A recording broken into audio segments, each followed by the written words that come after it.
kulanti wacan wanaagsan daawadayaasha qiimiga qadarinta mudan oo dilaanta meel ka soo joogtaanba waa mar kale barnaamijka uga barateen in idinka soo baaha bartamaha Toronto maanta dad aad u badan oo Soomaaliya oo isugu jira caruur ciroole culamaa u diin haween iyo qaybaha kala duwan ee bulshada ganacsatadii ayaa isugu yimid fagaaraha Dixon Park loo yaqaano oo xarunta Dixon goobta Soomaalidu aad u degan tahay ayuu isugu yimid oo halka ugu dabaaldegaya maalinka konton iyo 7 guuradii wadanka Soomaaliya iyo 150 guuradii wadanka Canada dadkaas aad u jeedaan roob aad u badan baa aad ugu daay waxaan arkaysaa dadku in ayna dhagay jalo siinayinba isla markaasna kuwa badan ay guryaha ka galiyaan Dixon ka gadaalna soo laabanayaan halka qaarna ay dharka soo bedelanayaan oo ku soo noqonayaan runtii maanta dadkii isugu yimid waxa aad iyo aad ugu badan caruurtii ciroolihii culamaa u diinkii dadkii waaweynaa odayaashii iyo fanaaniintii oo kala marnayn waana waxyaabaha loo baahan yahay arrimahan oo kale in ay had jeer la hirgeliyo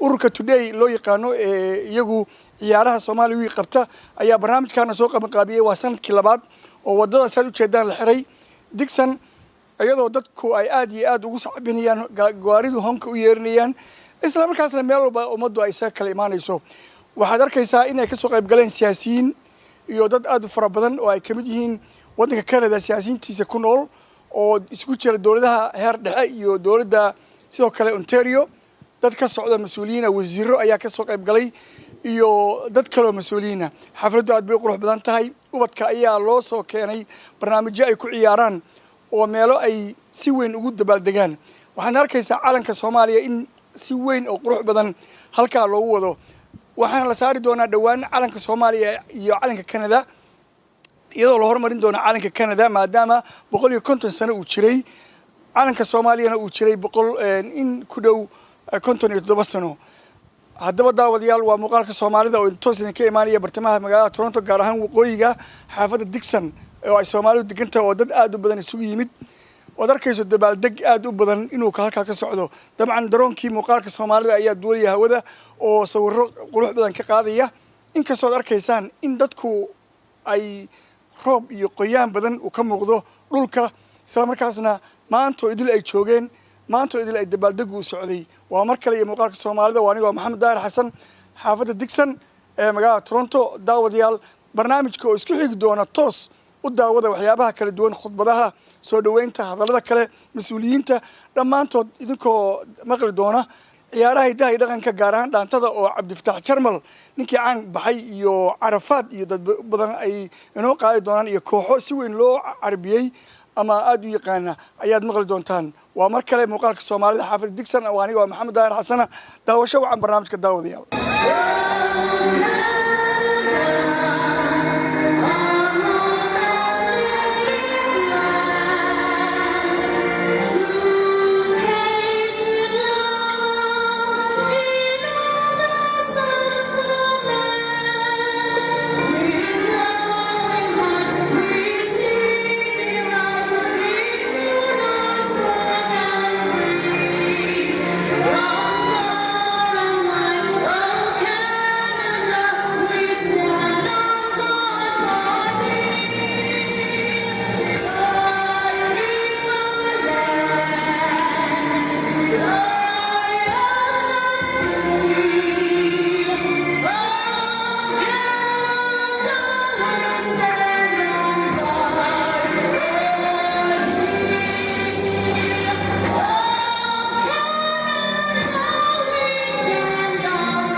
Thank you.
ميدان سوماليدا قبيغودا بuu naga soo qayb galeen marka hadda waxaan rabaa inaan wasiirkeena Axmed Xuseen mikrofoonka u dhiibo to say happy Canada.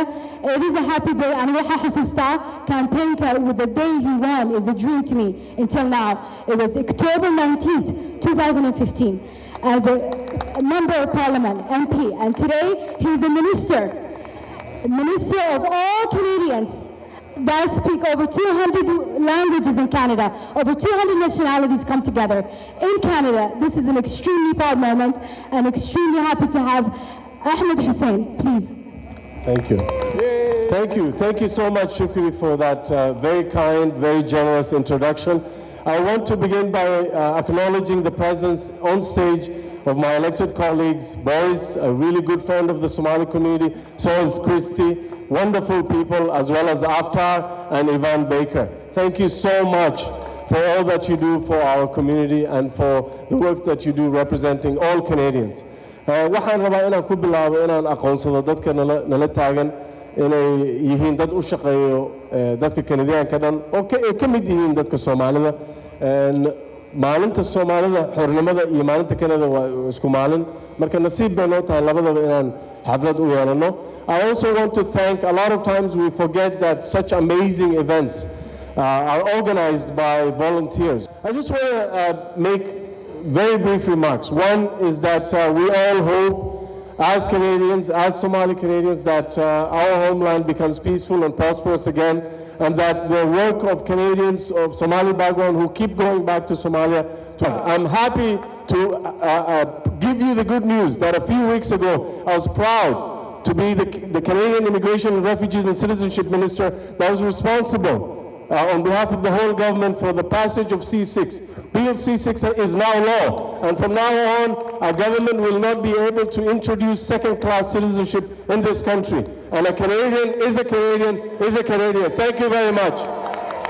My beautiful family, happy Somalia Day, happy Canada Day. My beautiful family, and I mean my beautiful family. I want to say thank you. Dr. Kaiska, Shafiq Qadri, Ururka, Parlemanka, Ontario. Brothers and sisters, Eid Mubarak, happy Canada Day, happy 150th birthday to Ontario, happy 57th Independence Day of Somalia. Alhamdulillah, we're in Dixon Road in Etobicoke North. It is very special for Somalia to share the day with Canada. Somalia has gained their independence about 57 years ago.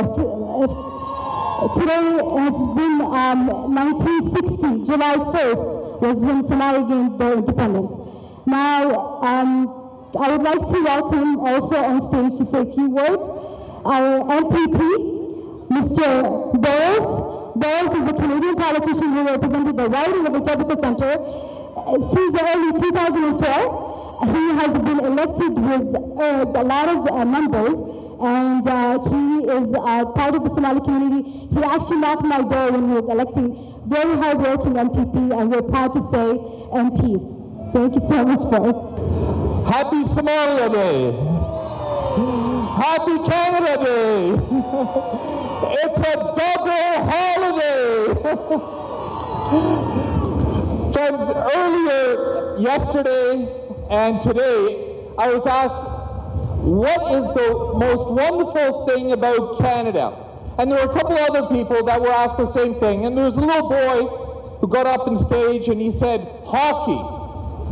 And then there was his father, and he said, you know, it's Canada's nature. And we are blessed in so many ways as Canadians.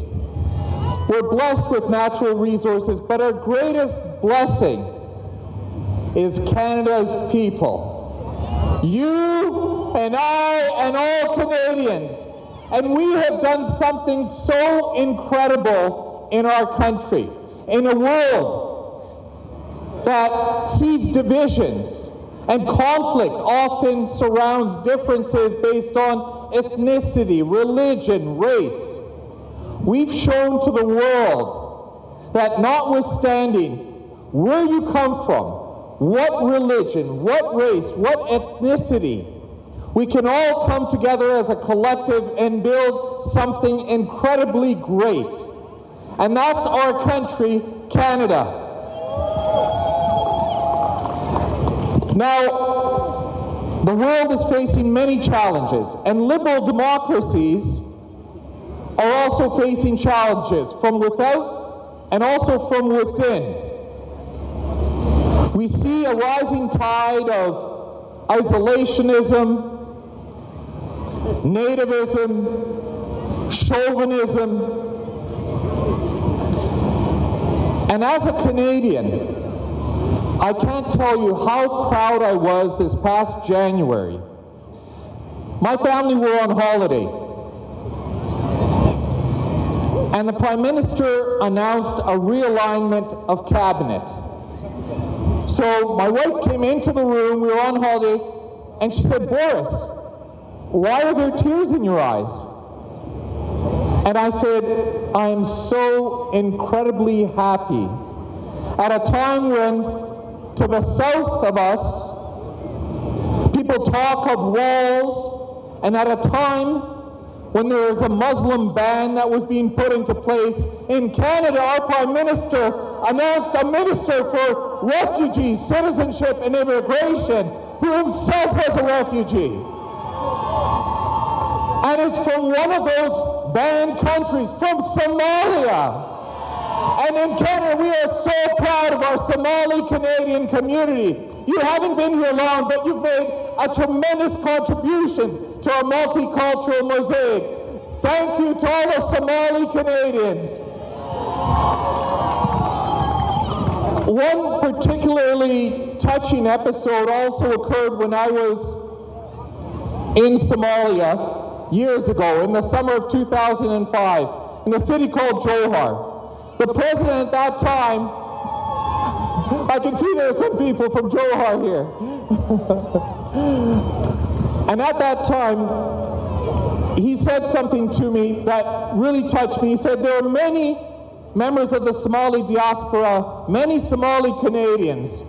But today, this is in 2005, today he said, we now have a Canadian Somali. That's you, Boris. Thank you once again. Happy double holiday, happy Somali Day, happy Canada. waa maalin farxad ah aniga labada luqoodba waa ku hadlayaa marmarna carabi meydina idinku turto waxaa rabaa inaa u mahad celiyo media crew-ga ka yimaaday maanta all media oo local within Canada way wada joogaan maasha Allah tabaaraka Allah waxaa jooga Maxamed Daahir Muqaalka TV Maxamed Cabdulaahi Somali Cable TV Mahad Arabi University TV waxaa jooga horumarka oo aniga Shukri iyo Deeqo iyo Bakari Beat Media Ali waxaa jooga Ali Bakari also iyo Abdikarim AK Mohammed Gani of Somali Week taking the photography and pictures.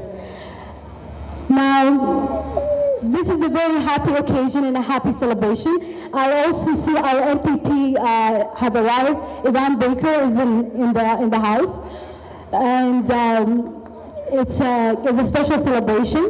Now, I would like to call on Mr. Aftar Menas.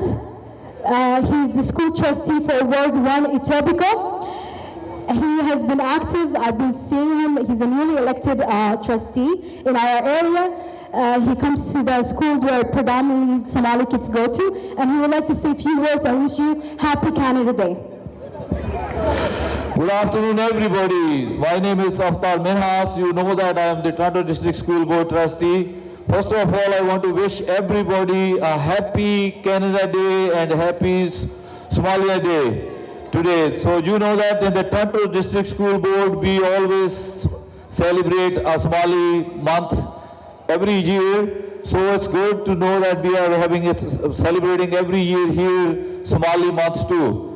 So I wish, we know that we are very fortunate, and this country, this is the best country we live in, and then, we can practice our own religion and then everything, and this is a very beautiful country. And then I wish everybody a happy Ramadan, which is just passed like last week. So all my friends are here. You know that I've been working with the Somali community for last 20 years, and we get along very well. And then we were seeing a lot of schools now. There are a lot of graduations were going on, so I was meeting all the parents there.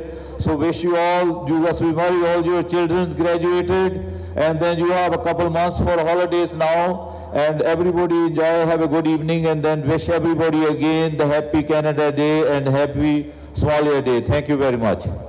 He's a representative of the riding of Etobicoke Center, Ivan Baker. Thank you very much. Salam alaikum. Somalia Hanulato. I didn't hear you. Somalia Hanulato. Oh, that's better.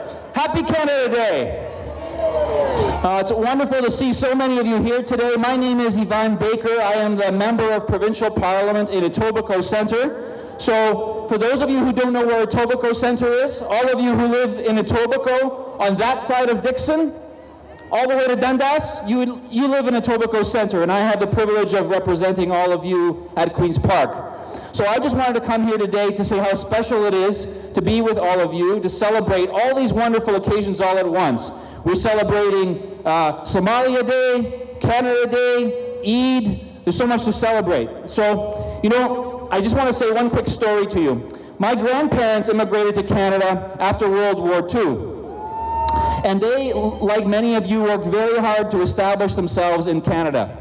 And they, like many of you, were very proud of their heritage, but they were also incredibly proud to be Canadian.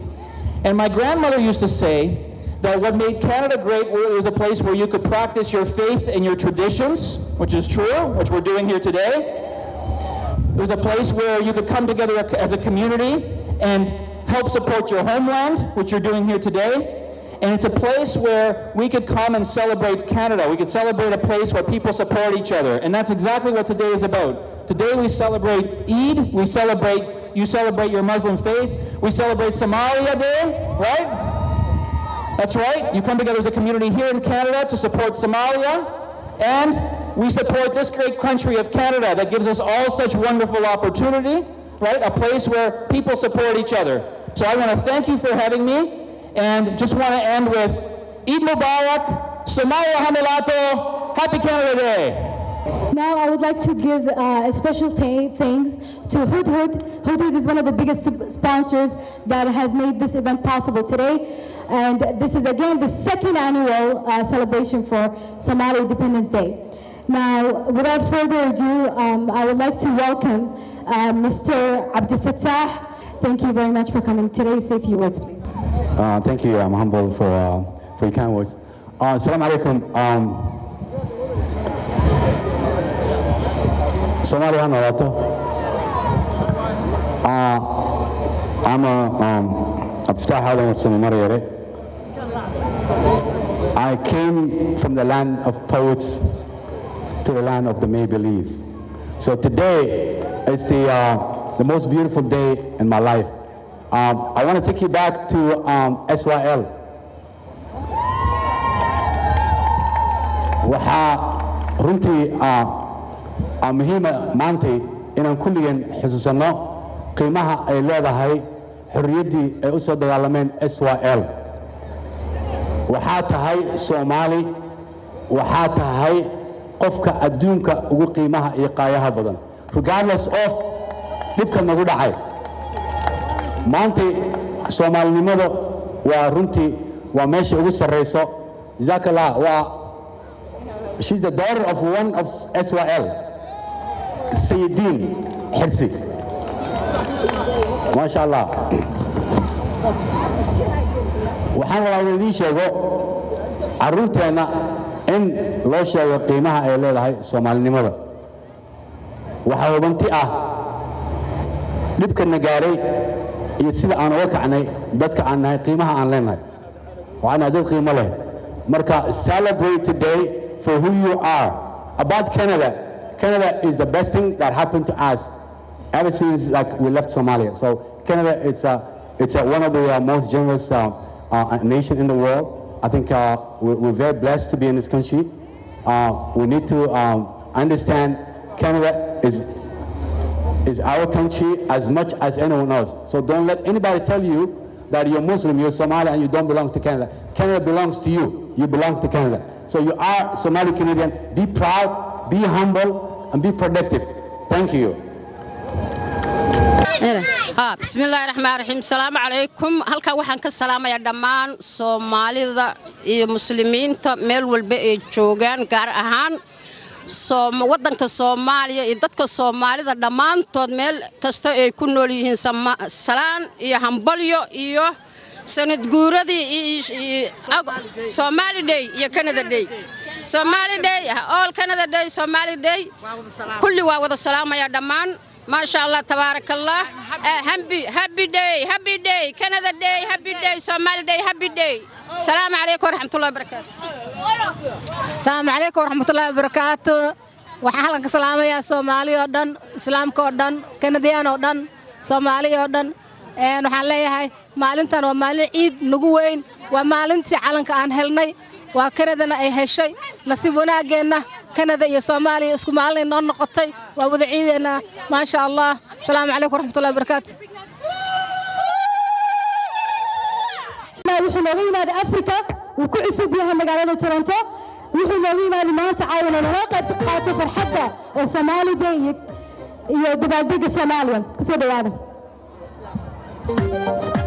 aad baad mahadsantihiin dhaantada waxaa sameeyay awaan Carafaad hadda la sameeyay muusigada iyo dhaantada iyo lahanka live baa loo qaadayaa lagama gaarin recording insha Allah waxaana loo sameeyay kowda Luuliya abwaanka shanta Soomaaliyeed baa sameeyay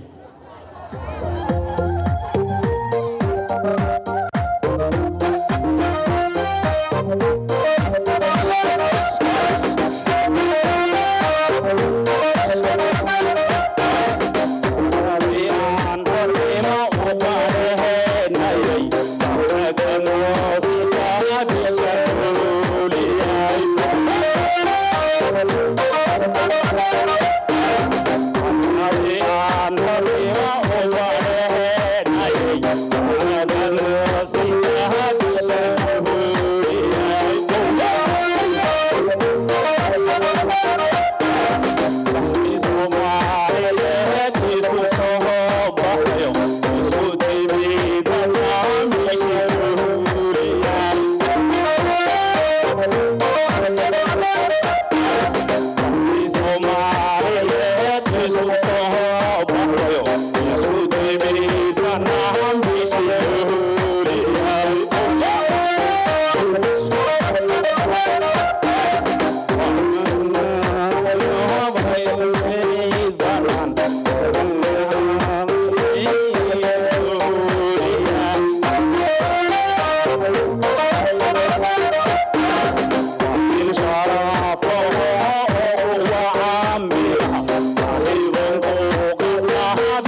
haddana waxaan rabaa inaan u yeero qof aad iyo aad noogu dheero qaali nooc ah oo ku faano magaalada Toronto arahna reertani ka mid tahay waxa uu igu gabisaa waa fanaanad gabaga uu qortaa waxa weeyaan qofteena boqoradii Marian Farax Sindigo please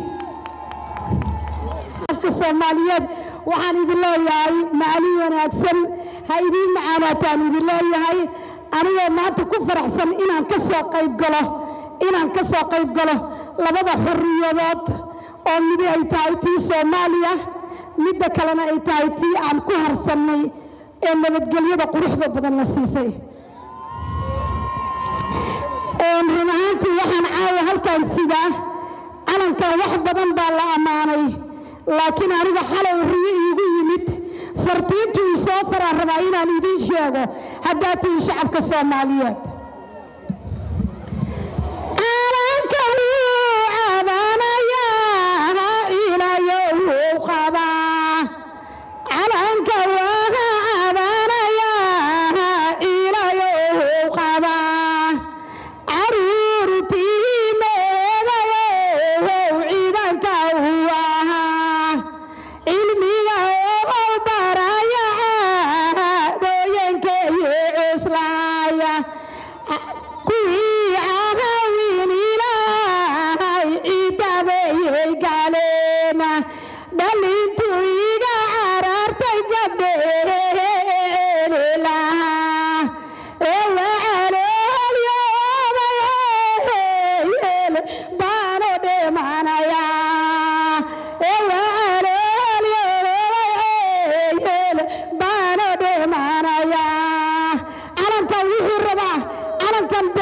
rabo calankan qubxi ma rabo calankan qabiil ma rabo calankan wuxuu rabaa nin heelan oo heegan wuxuu rabaa wuxuu ku harsan karaa annagoo gacmaha isqabsanno oo qabiilku aynu ka harno qabiilka waa kan maanta meesha aan joogno dhadhankiisa nin walba gurigiisa sariirtiisa ugu taga wuxuu rabaa caruur iyo haween iyo odayaal heelan uu rabaa Soomaali ha noolaato ha israacdo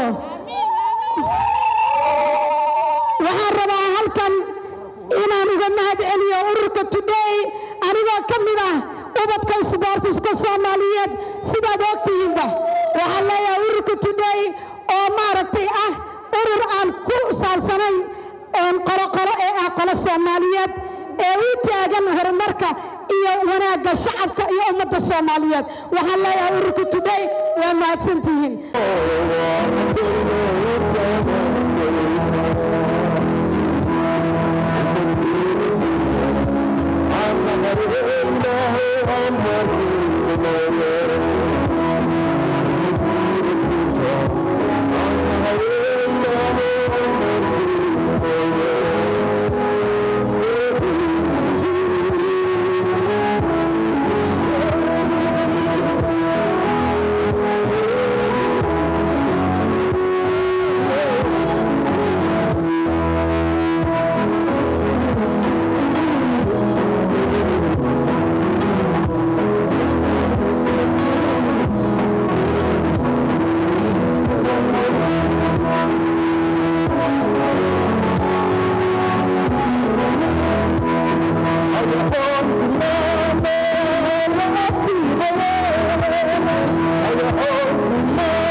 media oo aad iyo aad ayagana waxa weyn ka qaatay arintan sidoo kale aad noo caawinay iyo ururka Today oo aad ayagana hawshan aad u qabteen sidoo kale waxaan rabaa dadweynaha iyo all of you guys idinka la'aantiin waxaan maqal lahayn runtii ku maasantihiin saas ku soo baxdeen maanta oo aad noo caawinteen sana kastana insha Allah hadduu Ilaahay halka noqdo waa qaban doonaa arrimahan oo kowda luuliyo Soomaaliya ha noolaato Canada ha noolaato inta ay carrado barwaaqa rukuna oo cagaar ku simayahay inta ay carrado barwaaqa rukuna oo cagaar ku simayahay la cabay caanaha labenta